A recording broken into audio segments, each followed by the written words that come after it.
ये international film festival है, बिल्कुल आपने सही कहा, पहली बार हो रहा है। दिल्ली में ऐसा कोई इंटरनेशनल फिल्म फेस्टिवल कभी नहीं हुआ। मुख्यमंत्री जी ने पिछले बजट में इसकी घोषणा की थी और उसी संकल्प को हम लोग साकार कर रहे हैं। प्रधानमंत्री जी ने एक विजन दिया है क्रिएटर्स इकॉनमी का, ऑरेंज इकॉनमी, कॉन्सर्ट इकॉनमी, और उसी को ध्यान में रखते हुए दिल्ली शहर के लिए हमने एक रोड मैप बनाया है। और मुझे लगता है कि इस फिल्म फेस्टिवल के साथ हम वो पॉजिटिविटी वाला जो सेंटीमेंट है उसके साथ दिल्ली की जो छवि है उसको जोड़ने का प्रयास। कपिल मिश्रा जी, बहुत बहुत शुक्रिया, आपने आज हमको वक्त दिया। एंड आप जी न्यूज़ पे हैं और हमारे पास बहुत ही अच्छी खबर है। इनफैक्ट ये खबर तो आप ही की तरफ से आई है पूरे दिल्ली के रेजिडेंट्स के लिए। एक बहुत ही बड़ा फिल्म फेस्टिवल आप लेके आए हैं दिल्ली में, इंटरनेशनल फिल्म फेस्टिवल दिल्ली। क्या मकसद है और क्या आप इसमें नई चीज़ें दिल्ली रेजिडेंट्स के लिए क्या लेके आएंगे? देखिए, इंटरनेशनल फिल्म फेस्टिवल है, बिल्कुल आपने सही कहा, पहली बार हो रहा है। दिल्ली में ऐसा कोई इंटरनेशनल फिल्म फेस्टिवल कभी नहीं हुआ। मुख्यमंत्री जी ने पिछले बजट में इसकी घोषणा की थी और उसी संकल्प को हम लोग साकार कर रहे हैं। मकसद बहुत स्पष्ट है। प्रधानमंत्री जी ने एक विजन दिया है क्रिएटर्स इकॉनमी का, ऑरेंज इकॉनमी, कॉन्सर्ट इकॉनमी, और उसी को ध्यान में रखते हुए दिल्ली शहर के लिए हमने एक रोड मैप बनाया है। दो संदेश हम स्पष्ट तौर पे देना चाहते हैं। पहला कि दिल्ली के पास ग्लोबल इवेंट ऑर्गेनाइज करने का इंफ्रास्ट्रक्चर है। जी, जब से प्रधानमंत्री जी ने देश की कमान संभाली, दिल्ली को कुछ खास तरह का इंफ्रास्ट्रक्चर दिया गया, जिसमें यशोभूमि और भारत मंडपम ये बहुत प्रमुख हैं, और ये दोनों ग्लोबल इवेंट्स को ऑर्गेनाइज करने का one of the best infrastructure है। ट्रू। तो एक तो हम ये शोकेस करना चाहते हैं कि हमारे पास इंफ्रास्ट्रक्चर है, और दूसरा हम ये बताना चाहते हैं कि हमारे पास कैपेबिलिटी भी है उस लेवल का इंफ्रास्ट्रक्चर, उस लेवल का इवेंट ऑर्गेनाइज करने की। और एक और ऑब्जेक्टिव है दिल्ली को as a film shooting destination promote करना। तो इस ऑब्जेक्टिव के साथ इसको हमने डिज़ाइन किया है। वैसे तो ये पहला ही इंटरनेशनल फिल्म फेस्टिवल है, लेकिन जो रिस्पांस आया है वो ऑलरेडी बहुत शानदार है। 2100 से ज़्यादा फिल्मों की एंट्री आई है। दुनिया के 100 से ज़्यादा देशों से लोगों ने अपनी फिल्मों की एंट्री भेजी है।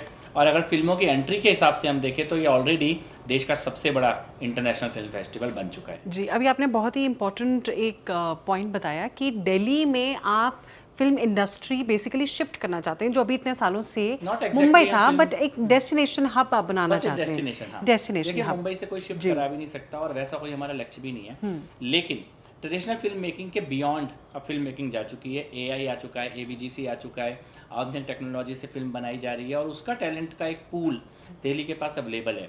तो हम लोग डेफिनेटली ये एम करके चल रहे हैं कि एक ऐसा सेंटर दिल्ली में बने जहाँ पर दिल्ली के जो लेखक हैं, कलाकार हैं, आर्टिस्ट हैं, एक्टर्स हैं, डायरेक्टर हैं, प्रोड्यूसर हैं, एनिमेशन पे काम करने वाले हैं, एआई पे काम करने वाले हैं, एवीजीसी के लोग हैं, इन सबको दिल्ली में होते हुए ही एक ऐसा प्लेटफॉर्म मिले, एक ऐसा हब मिले कि दिल्ली में भी फिल्म इंडस्ट्री से रिलेटेड जो काम है वो स्मूथली होने लग जाए। तो वो डेफिनेटली हमारा विजन है। तो सर, दिल्ली गवर्नमेंट क्या इंसेंटिव्स लेके आई है फिल्म मेकर्स के लिए, प्रोड्यूसर्स के लिए, ताकि वो दिल्ली को प्रेफर करें?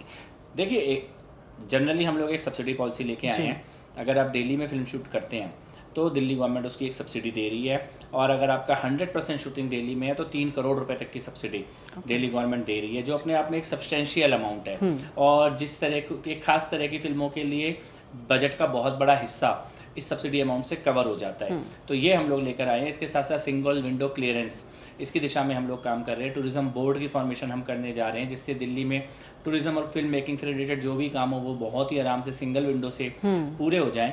इस इंटरनेशनल फिल्म फेस्टिवल में हम लोग खासतौर पे दिल्ली के थिएटर के लोगों के लिए, दिल्ली के फिल्म जगत से जुड़े लोगों के लिए हम लोग मास्टर क्लास कर रहे हैं, वर्कशॉप्स कर रहे हैं, जहां इंडस्ट्री के टॉप लोग आके दिल्ली के युवाओं को मेंटरिंग करेंगे, सेशंस देंगे। और सर, इस इंटरनेशनल फिल्म फेस्टिवल दिल्ली का एक और मकसद है कि आप इस बार फोकस स्पेनिश फिल्म्स पे रख रहे हैं, which I think is very important, because इतने सारे रेजिडेंट्स अब तो ओटीटी के टाइम में तो अब the opportunities have only explored and expanded. तो इस बार स्पेनिश फिल्म्स पे आपने क्यों इतना फोकस रखा है? देखिए, स्पेन इस बार पार्टनर कंट्री है और उनकी फिल्में आई हैं। हर बार कोई ना कोई एक देश पार्टनर कंट्री होगा, लेकिन केवल स्पेन की मूवीज़ नहीं आई हैं। स्पेन के साथ साथ रशिया, साउथ कोरिया से भी बहुत अच्छी एंट्रीज हमारे पास आई हैं। और जैसा कि मैंने आपको बताया, अगर फिल्मों की एंट्री के हिसाब से देखें तो 100 से ज़्यादा देशों से एंट्रीज हैं। और भारत में भी मैं आपको बताना चाहता हूँ, ये केवल बॉलीवुड का बॉलीवुड की झलक नहीं है। भारत में Tamil movies, Telugu movies, Gujarati movies, Punjabi movies, Bhojpuri movies, Haryanvi movies, Himachali movies, north east से बहुत शानदार एंट्रीज हमारे पास आई हैं। तो जो पूरा ओवरऑल समग्र जो भारत का सिनेमा है जी। उसकी झलक आपको इंटरनेशनल फिल्म जी, फेस्टिवल में देखने को तो मिलेगी। जब हम दिल्ली को कंपेयर भी करते हैं किसी और डेस्टिनेशन के साथ जहाँ पे मूवीज शूट की जाती हैं, तो ये फिल्म फेस्टिवल दिल्ली को किस तरह से एक एज देगा? देखिए, आप समझिए कि दिल्ली जैसा शहर शायद पूरी दुनिया में नहीं है। हमारे पास 1200 से ज़्यादा हेरिटेज मोनूमेंट्स हैं जी। और जो शायद दुनिया में किसी भी और शहर के पास शायद ही हों। और ये हेरिटेज मोनूमेंट्स होने के साथ साथ हमारे पास प्राचीन भारत, मध्यकालीन भारत और ब्रिटिश भारत, तीनों का केवल मोनूमेंट्स ही नहीं, तीनों की लाइफ जीवंत है आज भी दिल्ली में। दिल्ली में ऐसी गलियां मिल जाएंगी जो आज भी उसी ज़माने में हैं, और दिल्ली में ऐसा भी क्षेत्र मिल जाएंगे जो आज भी ब्रिटिश आर्किटेक्ट और ब्रिटिश उसके दौर में ही जहाँ पे फंक्शनिंग चल रही है, और फिर दुनिया का जो भी मॉडर्न इंफ्रास्ट्रक्चर हो सकता है वो भी दिल्ली में अवेलेबल है। तो ये जो पूरा अमलगमेशन है, ये जो पूरा मिक्सचर है, ये शायद ही दुनिया का कोई और शहर इसको एक साथ एक जगह पे शोकेस कर सकता है। तो वो दिल्ली की खासियत है, और उसी के ऊपर हम लोग उसी की ब्रांडिंग और प्रमोशन के ऊपर हम लोग काम जी। करेंगे। और पता है जितनी भी अब तक फिल्म्स बनी है वो ज़्यादातर दिल्ली को एक तरह से ना नेगेटिव वे में, it's like the crime capital of India, वो हमेशा वैसे ही रहा है। बट आई थिंक क्योंकि आप फिल्म फेस्टिवल एक बिल्कुल ही अलग परसेप्शन भी बन जाएगा दिल्ली का, आप क्या कहते हैं? डेफिनेटली बनना ही चाहिए। देखिए, दिल्ली भी और भारत भी फिल्मों में एक ये तो अनफॉर्चुनेट बात रही है कि भारत को भी नेगेटिव दिखाने की कोशिश की गई है।